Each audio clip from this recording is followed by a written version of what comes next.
ವೀಕ್ಷಕರೇ ನಮಸ್ಕಾರ. Mastigudi cinema shooting stunt ವೇಳೆ ದುರಂತ ಸಾವಿಗೀಡಾದ ಅನಿಲ್ ಮತ್ತು ಉದಯ್ ಅವರ ಸಮಾಧಿ ಇರುವಂತಹ ಜಾಗ ಇದ್ದೇನೆ.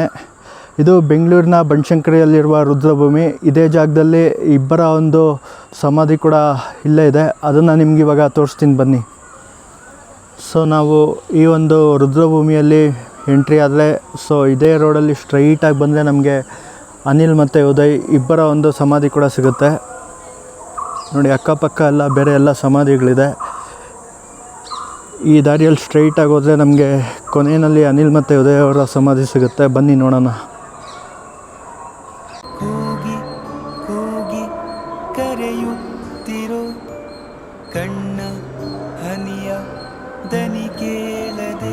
ವೀಕ್ಷಕರೇ, ಇಲ್ಲಿ ನೋಡ್ತಾ ಇದ್ದೀರಾ ನೋಡಿ, ಇದು ರಾಘವ್ ಉದಯ್ ಅವರ ಸಮಾಧಿ.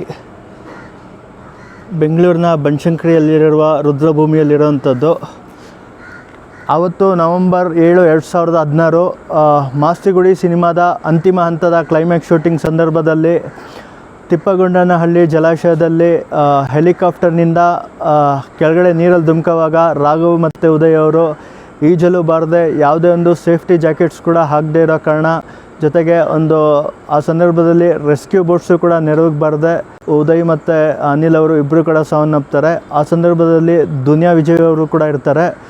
ದುನಿಯಾ ವಿಜಯ್ ಅವರು ಸಾವಿನ ದವಡೆಯಿಂದ ಪಾರಾಗ್ತಾರೆ. ಯಾಕಂದರೆ ದುನಿಯಾ ವಿಜಯ್ ಅವರು ಸೇಫ್ಟಿ ಜಾಕೆಟ್ಸ್ ಹಾಕ್ಕೊಂಡಿರ್ತಾರೆ. ಒಂದು ದುರಂತ ಅಂತ್ಯವನ್ನು ಈ ಒಂದು ರಾಘವ್ ಉದಯ್ ಹಾಗೆಯೇ ಅನಿಲ್ ಅವರು ಸಾವನ್ನಪ್ತಾರೆ.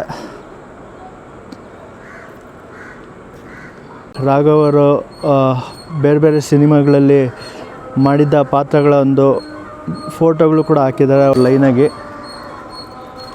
ರಾಘವ್ ಉದಯ್ ಮತ್ತು ಅನಿಲ್ ಅವರು ಆ ಒಂದು ಶೂಟಿಂಗ್ ಸಂದರ್ಭದಲ್ಲಿ ಸಾವನ್ನಪ್ಪಿದ್ದು ಸಿನಿಮಾ ಅಭಿಮಾನಿಗಳಾಗಿರ್ಬೋದು, ಅವರ ಒಂದು ಕುಟುಂಬಕ್ಕಾಗಿರ್ಬೋದು, ಚಿತ್ರತಂಡಕ್ಕಾಗಿರ್ಬೋದು, ಪ್ರತಿಯೊಬ್ಬರಿಗೂ ತುಂಬಾ ನೋವು ಕೊಡುತ್ತೆ. ಯಾಕಂದರೆ ಈ ರಾಘವ್ ಉದಯ್ ಮತ್ತು ಅನಿಲ್ ಅವರ ಒಂದು ಶವವನ್ನು ನೀರಿಂದ ಹೊರಗಡೆ ತೆಗೆಯೋದಕ್ಕೆ ಸುಮಾರು 48 ಗಂಟೆಗಳಾಗುತ್ತೆ. 48 ಗಂಟೆಗಳ ನಂತರ ಇಬ್ಬರ ಒಂದು ಶವವನ್ನು ನೀರಿಂದ ಹೊರಗಡೆ ತೆಗಿತಾರೆ. ಆ ಸಂದರ್ಭದಲ್ಲಿ ಅದನ್ನು ನೋಡ್ತಾ ಇದ್ದ ಪ್ರತಿಯೊಬ್ಬರಿಗೂ ಕೂಡ ತುಂಬಾ ನೋವಾಗುತ್ತೆ. ಆ ಸಂದರ್ಭದಲ್ಲಿ ಬೇಕಾದಷ್ಟು ಕಲಾವಿದರೆಲ್ಲ ರಿಯಾಕ್ಟ್ ಮಾಡ್ತಾರೆ. ನೋಡಿ, ಅಲ್ಲಿ ಹಾಕಿದ್ದಾರೆ, ರಾಘವ್ ಉದಯ್ ಜನನ 16/1984, ನಿಧನ 7/11/2016. ಈ ರಾಘವ್ ಅವರ ಪರ್ಸ್ನಲ್ ಡೀಟೇಲ್ಸ್ ಹೇಳಬೇಕು ಅಂದರೆ, ರಾಘವ್ ಅವರು ತೀರ್ಕೊಂಡಾಗ ಅವ್ರಿಗೆ ಸುಮಾರು 32 ವಯಸ್ಸಾಗಿರುತ್ತೆ. ಅವ್ರಿಗಿನ್ನೂ ಮದುವೆ ಆಗಿರಲ್ಲ. ತಾಯಿ ಶ್ರೀಮತಿ ಕೌಸಲ್ಯ ಅಂತ ಇರ್ತಾರೆ. ರಾಘವ್ ಅವರು ದುನಿಯಾ ವಿಜಯ್ ಅವ್ರ ಜೊತೆ ಜಯಮ್ಮನ ಮಗ ಸಿನಿಮಾಗಳಲ್ಲೆಲ್ಲ ಆ್ಯಕ್ಟಿಂಗ್ ಮಾಡಿದ್ದಾರೆ. ರಾಘವ್ ಮತ್ತು ಅನಿಲ್ ಇಬ್ಬರು ಕೂಡ ಬೇಕಾದಷ್ಟು ಸಿನಿಮಾಗಳಲ್ಲಿ ಒಟ್ಟಾಗಿ ಒಂದು ಖಳನಟ ಪಾತ್ರಗಳಲ್ಲಿ ಅಭಿನಯಿಸಿರ್ತಾರೆ. ಇಲ್ಲೇನು ನೋಡ್ತಿದ್ದೀರೋ ಇದು ಮಾಸ್ತಿಗುಡಿ ಸಿನಿಮಾದ ದುರಂತ ಸಂದರ್ಭದಲ್ಲಿ ಸಾವಿಗೀಡಾದ ರಾಘವ್ ಅವರ ಒಂದು ಸಮಾಧಿ. ಆದರೆ ಇದರಿಂದ ಸ್ವಲ್ಪ ದೂರದಲ್ಲೇ ಪಕ್ಕದಲ್ಲೇ ನಮಗೆ ಮತ್ತೊಬ್ಬ ದುರಂತ ಸಾವಿಗೀಡಾದ ಅನಿಲ್ ಕುಮಾರ್ ಅವರ ಒಂದು ಸಮಾಧಿ ಕೂಡ ಇದೆ. ಅದನ್ನು ತೋರಿಸ್ತಿದ್ದೀನಿ ಬನ್ನಿ. ವೀಕ್ಷಕರೇ ನೋಡಿ, ಇಲ್ಲಿ ಅನಿಲ್ ಕುಮಾರ್ ಅವರ ಒಂದು ಸಮಾಧಿ ಇರೋ ಜಾಗ ಇದು. ಇಲ್ಲಿ ನೋಡ್ತಾ ಇದ್ದೀರಾ ನೋಡಿ, ಅವರ ಒಂದು ಚಿತ್ರಗಳೆಲ್ಲ ಹಾಕಿದ್ದಾರೆ. ಅವರೊಂದು ಬಾಡಿ ಬಿಲ್ಡ್ ಮಾಡಿರೋದು ಬೇರೆ ಬೇರೆ ಫೋಟೋಗಳೆಲ್ಲ ಕೂಡ ಇಲ್ಲಿ ಹಾಕಿದ್ದಾರೆ. ಅನಿಲ್ ಕುಮಾರ್ ಅವರ ಫುಲ್ ಹೆಸರು ಅನಿಲ್ ಕುಮಾರ್ ವೇಣುಗೋಪಾಲ್ ಅಂತ.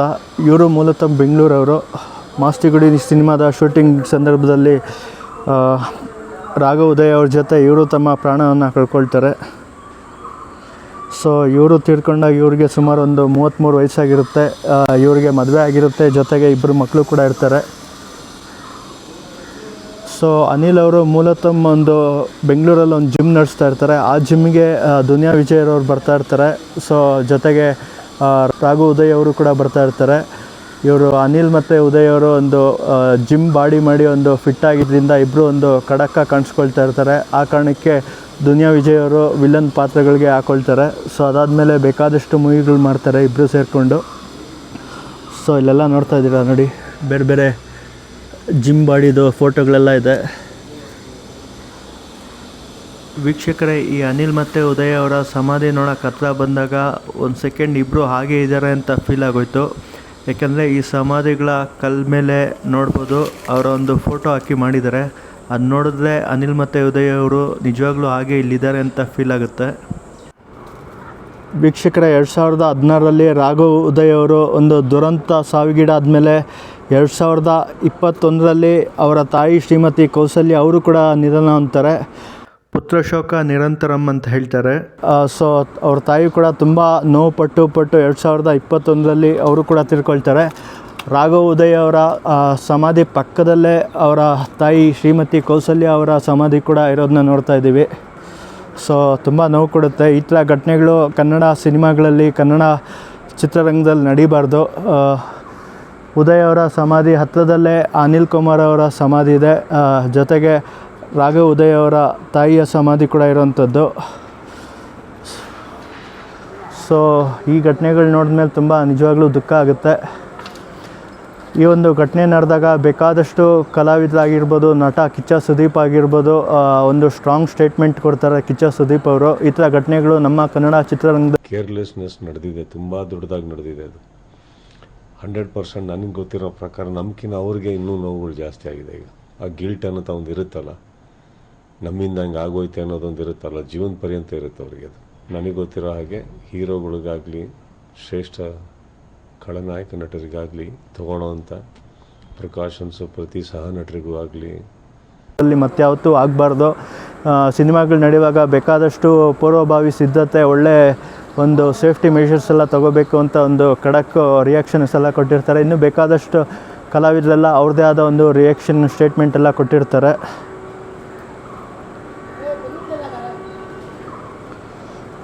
ಸೊ ಈ ಬನಶಂಕರಿ ರುದ್ರಭೂಮಿಯಲ್ಲಿ ಇಲ್ಲಿ ಶವಗಳನ್ನ ಸುಡೋದಕ್ಕೆ ಮಾಡ್ಕೊಂಡಿರೋ ಜಾಗ.